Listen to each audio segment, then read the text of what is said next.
All right, so it is time. This infinite investment game. I'll talk about sports cards, alternative investments, and collectibles. And I go in depth and give information about what is best to do when you're investing in these collectibles. This is not investment advice, but hopefully this will help you build a better collection and invest smartly in these collectibles if you choose to. So today I'm going to be talking about Speculators Fallacy and why modern and ultra modern sports cards are very speculative, and I think people should stay away from them. And I will say for sports cards, the market is established from 1979 and earlier. Now, I don't really say 1980 and earlier. Those cards are very established, and I think it's safer to invest in them. There is some stuff that is hyped to all holy hell, but it's not that bad, and most of the stuff can stay stable and grow over time. After that, you're going to see high speculation, especially for players that are still playing.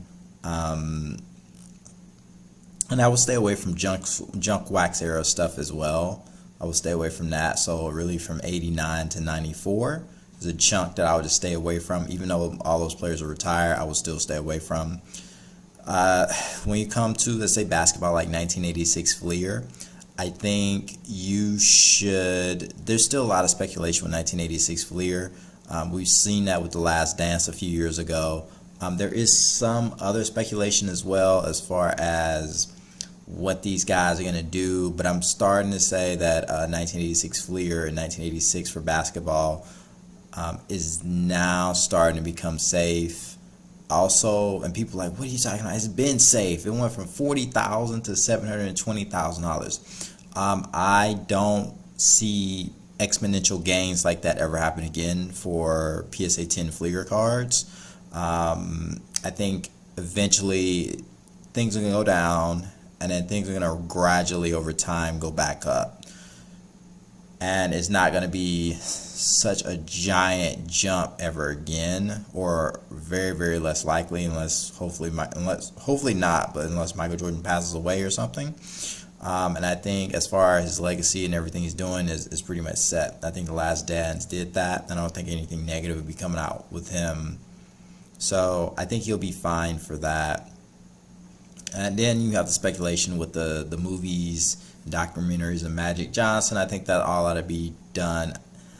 I think a lot of this stuff is worth investing in and looking at. But I would say even Michael Jordan still has a little bit of speculation. But more importantly, I would say LeBron James has a lot of speculation behind him, because people still think he's going to win MVPs. That's baked into a lot of his prices. People still think he's going to win some championships and maybe surpass Michael Jordan as the greatest basketball player ever. And that's the issue. A lot of it is baked into his prices, even if they've come down a lot. And it's worse for ultra modern, cards in the last 3 years. But I think people think, because I hold James Harden, he's a safe investment. But over time, less people are going to care. They think the same thing about Chris Paul or Dwayne Wade. But these guys, unless you're in the top 15 all time, nobody's really going to be going after you like that. There are a few other people who aren't, that still have collectability. I think everyone has collectability, but you won't have these high-end investors trying to buy up their cards. So people like this, I would say, is very risky. Giannis is still pretty risky because he can still get hurt.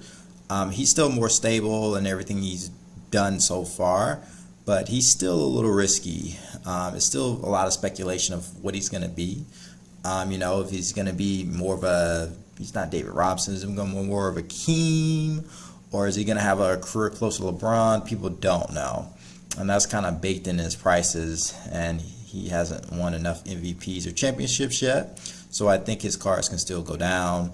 You know, people think it's safe, like Devin Booker. He hasn't even been to the finals yet or won an MVP or anything like that. So that's baked into his prices. So that stuff should be going down. Same for Luka. Same for Trey, Anthony Edwards. Same for Jason Tatum, even if he wins a championship. Like, there's no guarantee that he's going to be, even if he wins early, I don't know who his comparison is, but Kobe Bryant, I mean, he just doesn't have a Shaq with him or someone of that caliber. So that's the dangerous part right there. Other people, 2015, Nikola Jokic, 14, 15, Nikola Jokic, Joel Embiid. It's just speculative because, you know, there's only about 2 to 3 players that people really will want to collect.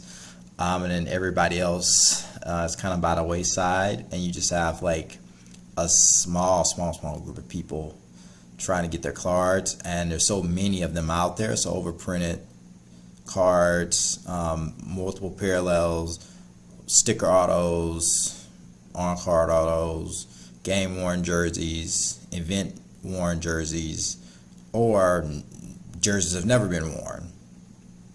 So these things increase the supply that's out there. So there are some things that that people kind of get caught up in. So they think about, oh, I'm going to hold cards for the long term. That's a bad strategy, especially for modern and ultra modern cards. There's some issues with that because people think cards either go up or down, and they could stay linear and stay linear for a very long time. It could be 10 years, it could be 20 years. So the issue with it staying stagnant for a long time is inflation, and it's probably like 9% now. Over time, inflation eats up that. The other thing that people don't understand is opportunity costs. You could put it in something else that's going up and that's super hot while you have it stuck in a stagnant card, which you don't know when it's going to turn around. But it could be 6 months, it could be a year, it could be 5 years, it could be 10 years, it could be 20 years. And doesn't mean it's 20 years. That doesn't mean it's a less of a chance than the 1 year. They probably have the same chance of that happening. So that's something that people don't think, and you can put your money into something else and it will go up. The other one is the time value of money, like how much time you're spending trying to take care of the card, find and get the card, and when you could have been using your time to make more money, getting a second job, or doing something else to make more money for the time that you put in. To buy it, store it, and then hopefully try to market it and try to sell the card. And I think all for modern and ultra modern cards, there's a speculator's fallacy. Meaning, I give it a good example, 2003 Topps Chrome PSA 10 LeBron James card, where we're speculating, and you're speculating for long term too, where people think, hey, you know, I got LeBron James PSA 10, bought a couple of them. They went to 3,500, like, whoa, that's good. And it goes to 10,000. And you're like, whoa. You're like, I don't know what to do. So I want to sell, but what if it keeps going up? And over time, sure enough, it goes back up even more. And they think, oh, it's going to go to 100,000. And seeing people spend $46,000 for the card, and they don't get out. And they're like, yo, I'm holding this for the long term. It's still going up. If it's going up that much now, I can imagine what it'll be, 10, 20 years from now. And people don't understand LeBron James is still playing. There's a lot of speculation. And even when he retires, there's going to be speculation what he's going to do after. And that is going to be such a magnificent thing that's going to make more people want his cards. So people just hold for the long term, and the cards went down to around 8,000, 7,000 now, when they could have just sold off at 20,000, 25,000. Yeah, it goes up to 40,000 or something, or it'll go up more, but eventually it crashes back down. And I think people don't understand that with cards. Like, there's different ways this can play out, and it can be very volatile. And when you have a chance to sell, you should, because that's not the norm, and it hasn't been the norm. And people are looking at these indexes since 2004, but people need to be looking at indexes since before 2004. And here's the last thing, is that short-term gains are king. Like, it's better to take the short-term gain with Luka and sell out and then move to something else and buy back Luka later on when no one cares about him and his value is much lower and people are starting to lose faith in him. That's when you should do it. Same with Patrick Mahomes. Patrick Mahomes was $12,000 at one point, and people didn't sell. People didn't sell at 8. People didn't sell at 7. Maybe people will sell at 6, but people don't want to take profits, and they just speculate for the long term. And for these guys who are just starting or just playing, even if they've had a lot of amazing success, that's a bad idea, just because play on the field can change, the situation of the team can change.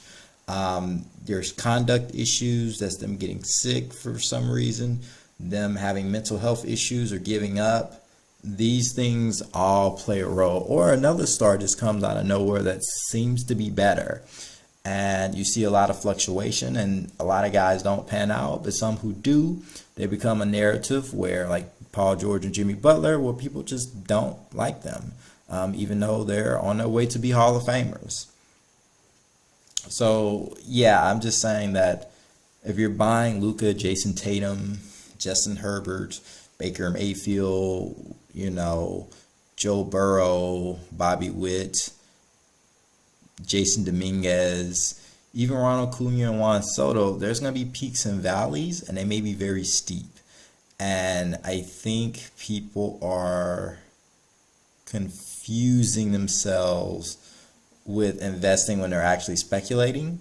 And when they are afraid to sell something that's gone up a lot, things of 10x, and they refuse to sell because they think somebody's going to pay 10x more for it, which makes no sense whatsoever.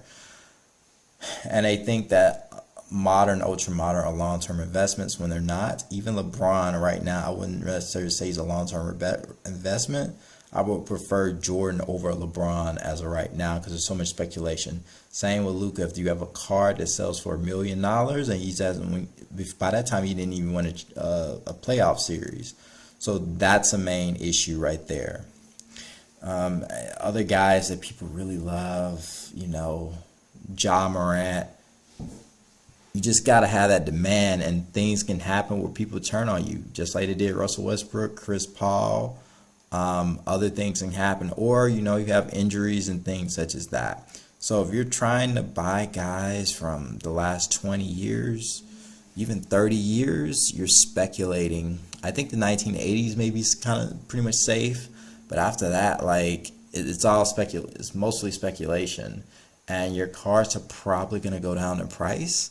And that's just the issue. So I think a lot of people can be holding the bag and find out a lot of stuff they have is not valuable, which is really unfortunate. But please like, comment, and subscribe, and let me know what else you want me to talk about.